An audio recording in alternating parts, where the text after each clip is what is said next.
अस्सलाम वालेकुम क्लास 2।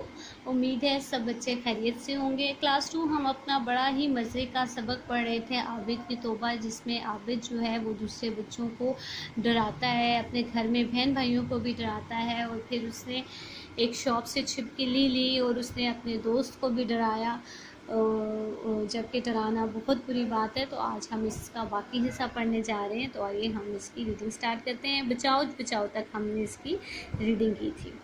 सफ़ा नंबर 33 पे है, 33 आपने खोलना है। बिल्कुल आखिरी की लाइन हम पढ़ने जा रहे हैं।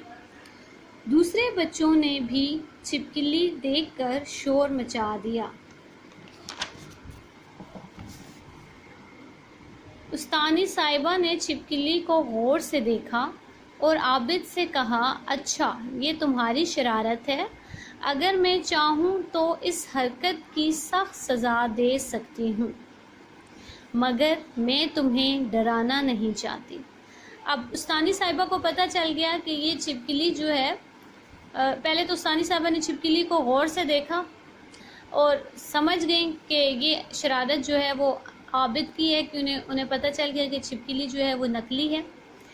फिर उन्होंने आबिद से कहा कि आबिद, मैं चाहूँ तो तुम्हें सख्त सज़ा दे सकती हूँ जो तुमने हरकत की है, मगर मैं तुम्हें डराना नहीं चाहती।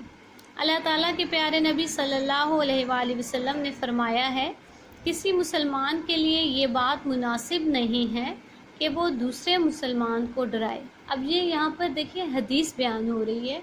बात से पहले उन्होंने यहाँ पे लिख भी दिया है कि अल्लाह ताला के प्यारे नबी सल्लल्लाहु अलैहि वसल्लम ने फरमाया, यानी हज़रत मोहम्मद सल्लल्लाहु अलैहि वसल्लम की कही हुई बात हदीस कहलाती है। अब ये हजूर अकरम सल्लल्लाहु अलैहि वसल्लम ने फरमाया है कि किसी मुसलमान के लिए ये बात मुनासिब नहीं है कि वो दूसरे मुसलमान को डराए। ये बात सुनकर आबिद ने सर झुका लिया। उसे अपनी इस हरकत पर शर्मिंदगी हो रही थी, यानी उसे शर्म आ रही थी, नदामत हो रही थी जो उसने हरकत की। उसने सबसे माफ़ी मांगी और आइंदा ऐसी गलती ना करने से तौबा कर लें। आइंदा का मतलब होता है दोबारा, और तौबा का मतलब है माफ़ी, यानी उसने सबसे माफ़ी मांगी और उसने कहा कि मैं आइंदा ऐसी गलती नहीं करूँगा। अब अगर कोई दूसरा बच्चा किसी को डराने की कोशिश करता है तो आबिद उसे यही हदीस सुनाकर उसकी इस्लाह करता है। इस्लाह का मतलब है दुरुस्त, यानी उसमें तरमीम करता है। तो देखिए कितनी अच्छी बात है कि आबिद ने इस बात को समझ लिया कि हमारे प्यारे नबी हज़रत मोहम्मद सल्लल्लाहु अलैहि वसल्लम ने भी फरमाया है कि दूसरों को डराना बुरी बात है, तो मैं भी आइंदा किसी को नहीं डराऊंगा। जब हमारे नबी सल्लल्लाहु अलैहि वसल्लम ने कह दिया है तो इसका मतलब है कि हमारे अल्लाह ने, हमारे नबी ने इस चीज़ को नापसंद किया है, तो हमें इस चीज़ से रुकना चाहिए, हमें इस चीज़ से मना होना चाहिए, दूर रहना चाहिए। क्योंकि अच्छा मुसलमान वही है जो हज़रत मोहम्मद सल्लल्लाहु अलैहि वसल्लम की बातों को अपनाता है, उन पर अमल करता है और अच्छी ज़िंदगी गुजारता है। तो इसमें भी आबिद को जब शर्मिंदगी हुई, जब टीचर ने उसको हदीस सुनाई और उसने तौबा कर ली कि वो आइंदा ऐसी हरकत नहीं करेगा, अब वो क्या करता है कि अब अगर कोई दूसरा बच्चा ऐसी हरकत करता है तो आबिद यही हदीस उस बच्चे को सुनाता है और उस बच्चे की इस्लाह करता है। तो हम सबको भी अल्लाह ताला तौफीक अता फरमाए हज़रत मोहम्मद सल्लल्लाहु अलैहि वसल्लम की बातों पर अमल करने की।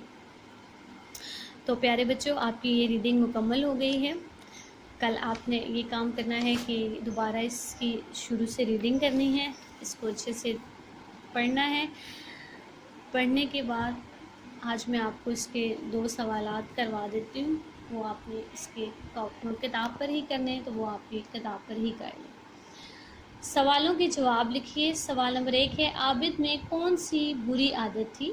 ये आप सब बच्चों को बताया कि आबिद में बुरी आदत क्या थी, उसे दूसरों को डराने में बड़ा मज़ा आता था। या आप ये भी लिख सकते हैं कि आबिद में दूसरों को डराने की बुरी आदत थी। दूसरा सवाल है, आबिद अपने बहन भाइयों को डराने के लिए क्या करता था?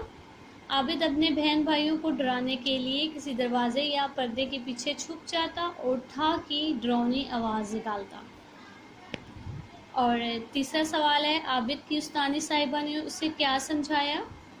یہاں پر آپ نے حدیث لکھ دینی ہے کہ کسی مسلمان کے لیے یہ بات مناسب نہیں کہ وہ دوسرے مسلمان کو ڈرائے۔ تو یہ 3 سوال ہیں جو آپ نے اپنی کتاب پر کرنے ہیں۔